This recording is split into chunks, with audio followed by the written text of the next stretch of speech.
ಕಡಿಮೆ ಸಿಬಿಲ್ ಸ್ಕೋರ್ ನಿಂದ ಸಾಲ ಕ್ರೆಡಿಟ್ ಕಾರ್ಡ್ ಅಪ್ಲಿಕೇಶನ್ ರಿಜೆಕ್ಟ್ ಆಗ್ತಾ ಇದೆಯಾ? ಇನ್ನು ಮುಂದೆ ಆಗಲ್ಲ. SBM Z ಕ್ರೆಡಿಟ್ ಕಾರ್ಡ್ ಬಳಸಿ ಈಸಿಯಾಗಿ ಕ್ರೆಡಿಟ್ ಸ್ಕೋರ್ ಅನ್ನ 750 ಗಿಂತ ಜಾಸ್ತಿ ಮಾಡ್ಕೋಬಹುದು. ಇದೊಂದು FD ಆಧಾರಿತ ಕಾರ್ಡ್. UPI ಬಳಸಿ ಕ್ರೆಡಿಟ್ ಕಾರ್ಡ್ ಬ್ಯಾಲೆನ್ಸ್ ಅನ್ನ ಖರ್ಚು ಮಾಡಬಹುದು. FD ಗೆ RBI ಗ್ಯಾರಂಟಿಯೊಂದಿಗೆ 7% ಇಂಟ್ರೆಸ್ಟ್ ಕೂಡ ಸಿಗುತ್ತೆ. 30 ದಿನದಲ್ಲೇ ಕ್ರೆಡಿಟ್ ಸ್ಕೋರ್ ನಲ್ಲಿ ಇಂಪ್ರೂವ್ಮೆಂಟ್ ಕೂಡ ನೋಡಬಹುದು. ಡಿಸ್ಕ್ರಿಪ್ಷನ್ ಹಾಗೂ ಪಿನ್ ಕಾಮೆಂಟ್ ನಲ್ಲಿರೋ ಲಿಂಕ್ ಮೂಲಕ Z ಆಪ್ ಡೌನ್ಲೋಡ್ ಮಾಡಿ. ಭಾರತದಲ್ಲೇ ಅತಿದೊಡ್ಡ ಲೂಟಿ, 10 ಸೆಕೆಂಡ್ಗೆ 400 ಕೋಟಿ ಖಾಲಿ. ಸಡನ್ ದಾಳಿಗೆ ಕ್ರಿಪ್ಟೋ ಲೋಕ ಶೇಕ್. ಏನಿದು DCX ದರೋಡೆ? ನಮಸ್ಕಾರ ಸ್ನೇಹಿತರೆ, ಮಸ್ತ್ಮಗ.comಗೆ ಸ್ವಾಗತ. ಸ್ನೇಹಿತರೆ, ದರೋಡೆ ಅಂದ್ರೆ ಅಲ್ಲಿ ಮುಸುಕುಧಾರಿ ವ್ಯಕ್ತಿಗಳಿರ್ತಾರೆ. ಬೆದರಿಸಲು ಬಂದೂಕು ಇರುತ್ತೆ, ಕಟ್ಟರ್ಸ್ ಇರುತ್ತೆ, ಹಾರೆ ಪಿಕಾಸಿಯಂತಹ ಆಯುಧ ತಂದಿರ್ತಾರೆ, ಶಸ್ತ್ರಸಜ್ಜಿತ ವಾಹನ ಇರುತ್ತೆ. ಆದ್ರೆ ಇಲ್ಲಿ ಅದ್ಯಾವುದೂ ಇಲ್ಲದೆ ಖದೀಮ ಗುಂಪೊಂದು ಅತಿದೊಡ್ಡ ದರೋಡೆ ನಡೆಸಿದೆ. ಕೇವಲ 10 ಸೆಕೆಂಡ್ ಅಲ್ಲಿ ಬರೋಬ್ಬರಿ 400 ಕೋಟಿ ರೂಪಾಯಿ ದೋಚಿದೆ. ಭಾರತದ 2ನೇ ದೊಡ್ಡ ಕ್ರಿಪ್ಟೋ ಖಜಾನೆ ಕಾಯಿನ್ DCX ಅಲ್ಲಿ ಇಂಥದ್ದೊಂದು ಹೈ ಲೆವೆಲ್ ರಾಬರಿ ನಡೆದಿದೆ.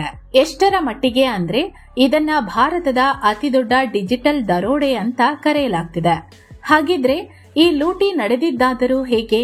ಬಿಟ್ಕಾಯಿನ್ ಅತ್ಯಂತ ಸೇಫ್, ಇಲ್ಲಿ ಬ್ಲಾಕ್ ಚೈನ್ ಟೆಕ್ನಾಲಜಿ ಇರುತ್ತೆ ಅಂತ ಹೇಳ್ತಾರೆ. ಹೀಗಿರುವಾಗ ಇಷ್ಟು ದೊಡ್ಡ ದರೋಡೆ ನಡೆಯೋಕಾದ್ರೂ ಹೇಗ್ ಸಾಧ್ಯ? ಕಾಯಿನ್ DCX ಅಲ್ಲಿ ಏನಾಯ್ತು?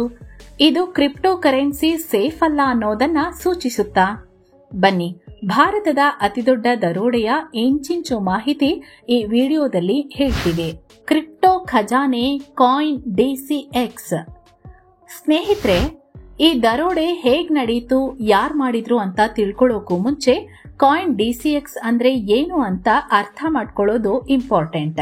ಹಾಗಾಗಿ ಮೊದಲು ಕ್ವಿಕ್ ಆಗಿ ಇದ್ರ ಬಗ್ಗೆ ತಿಳ್ಕೊಂಡ್ಬಿಡೋಣ. ಕಾಯಿನ್ DCX ಅಥವಾ ಡಿಜಿಟಲ್ ಕರೆನ್ಸಿ ಎಕ್ಸ್ಚೇಂಜ್ ಅನ್ನೋದು ಭಾರತದ 2ನೇ ದೊಡ್ಡ ಕ್ರಿಪ್ಟೋ ಕರೆನ್ಸಿ ವಿನಿಮಯ ಕೇಂದ್ರ.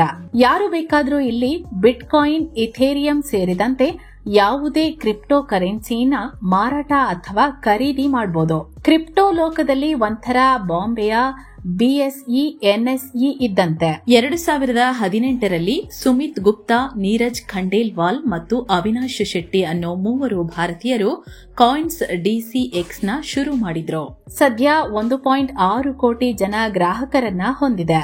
ಮುಂಬೈನ ಅಂಧೇರಿಯಲ್ಲಿ ಇವರ ಕೇಂದ್ರ ಕಚೇರಿ ಇದೆ. ಪ್ರತಿದಿನ 100 ಕೋಟಿಗೂ ಅಧಿಕ ಮೌಲ್ಯದ ವಹಿವಾಟು ಕಾಯಿನ್ DCX ಅಲ್ಲಿ ನಡೆಯುತ್ತೆ. ವಾರ್ಷಿಕವಾಗಿ ಈ ಸಂಖ್ಯೆ 37,000 ಕೋಟಿ ತಲುಪುತ್ತೆ ಅಂತ ಕಾಯಿನ್ DCX ನ ಆನ್ಯುಯಲ್ ರಿಪೋರ್ಟ್ ಹೇಳುತ್ತೆ. ಸುಮಾರು 500 ರೀತಿಯ ಕ್ರಿಪ್ಟೋ ಕರೆನ್ಸಿಗಳನ್ನ ಇಲ್ಲಿ ಟ್ರೇಡ್ ಮಾಡಬಹುದು.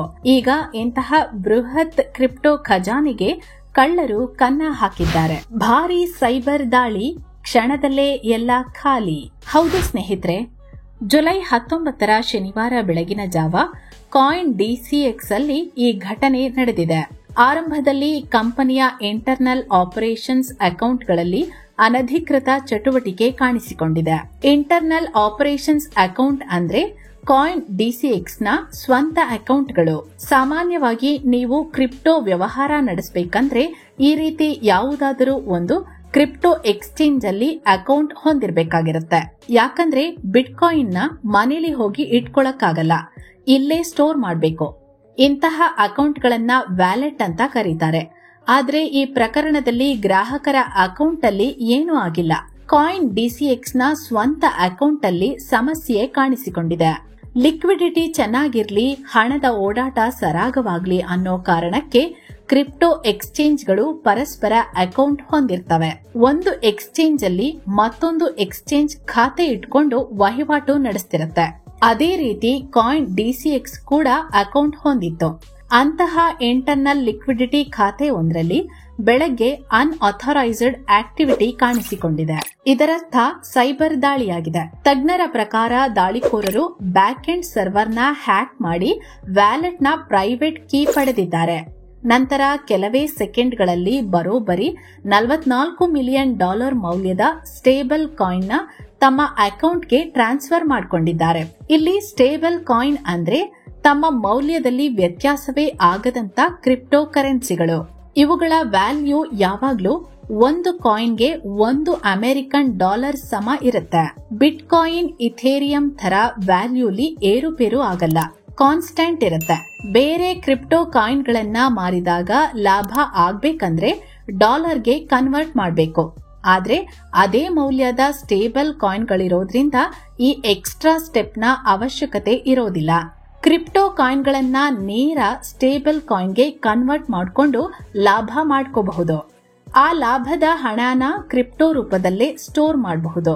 ಹೀಗಾಗಿ ಕ್ರಿಪ್ಟೋ ಎಕ್ಸ್ಚೇಂಜ್ಗಳು ದೊಡ್ಡ ಮಟ್ಟದಲ್ಲಿ ಈ ಸ್ಟೇಬಲ್ ಕಾಯಿನ್ ಗಳನ್ನ ಸ್ಟೋರ್ ಮಾಡಿ ಇಟ್ಕೊಂಡಿರ್ತವೆ. ಕಾಯಿನ್ DCX ಅಲ್ಲಿ ಡಿಜಿಟಲ್ ಕಳ್ಳರು ಇಂತಹ ಸೈಬರ್ ಕಾಯಿನ್ ಗಳಿಗೆ ಕನ್ನ ಹಾಕಿದ್ದಾರೆ. ಬರೋಬ್ಬರಿ 370 ಕೋಟಿ ಮೌಲ್ಯದ USDT ಅಥವಾ ಟೆದರ್ ಮತ್ತು USDC ಅನ್ನೋ ಸ್ಟೇಬಲ್ ಕಾಯಿನ್ ಗಳನ್ನ ಕದ್ದಿದ್ದಾರೆ. ಮೂಲ ಬಚ್ಚಿಟ್ಟ ಸೈಬರ್ ಕಳ್ಳರು. ಜೊತೆಗೆ ಈ ಡಿಜಿಟಲ್ ದರೋಡೆಕೋರರು ಎಷ್ಟು ಮೆಟಿಕಲಸ್ ಆಗಿ ಪ್ಲಾನ್ ಮಾಡಿದ್ದಾರೆ ಅಂದ್ರೆ ಎಲ್ಲಿಂದ ಕಳ್ಳತನ ಆಗಿದೆ, ಹಣ ಎಲ್ಲಿ ಹೋಗಿದೆ, ಯಾವುದು ಪತ್ತೆ ಮಾಡೋಕಾಗಬಾರ್ದು ಹಾಗೆ ಮಾಡಿದ್ದಾರೆ. ಸಾಮಾನ್ಯವಾಗಿ ಬ್ಲಾಕ್ ಚೈನ್ ಟೆಕ್ನಾಲಜಿ ಅಂದ್ರೆ ಯಾರು ಬೇಕಾದ್ರೂ ಟ್ರೇಸ್ ಮಾಡಬಹುದಲ್ವಾ? ಹೀಗಾಗಿ ಸೈಬರ್ ಕಳ್ಳರು ತಮ್ಮ ಟ್ರೇಸ್ ಸಿಗದಂತೆ ಭಾರಿ ಪ್ಲಾನ್ ಮಾಡಿದ್ದಾರೆ. ಮೊದಲು ಟಾರ್ನಾಡೋ ಕ್ಯಾಶ್ ಅನ್ನೋ ಡಿಜಿಟಲ್ ಟೂಲ್ ಮೂಲಕ ತಮ್ಮ ಗುರುತು ಪತ್ತೆಯಾಗದಂತೆ ಮಾಡಿದ್ದಾರೆ.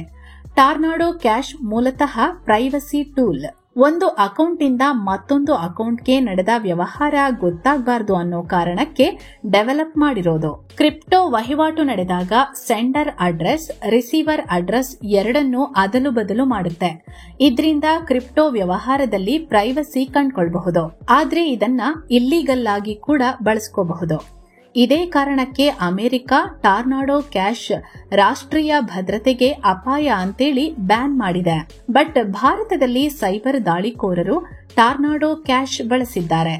ಅಷ್ಟೇ ಅಲ್ಲ, ಒಂದೇ ಬ್ಲಾಕ್ ಚೈನ್ ಬಳಸಿದ್ರೆ ಹೆಂಗಾದ್ರೂ ಪತ್ತೆ ಮಾಡ್ತಾರೆ ಅಂತ ಹೇಳಿ ಎರಡೆರಡು ಬ್ಲಾಕ್ ಚೈನ್ ನಲ್ಲಿ ಆಟ ಆಡಿದ್ದಾರೆ.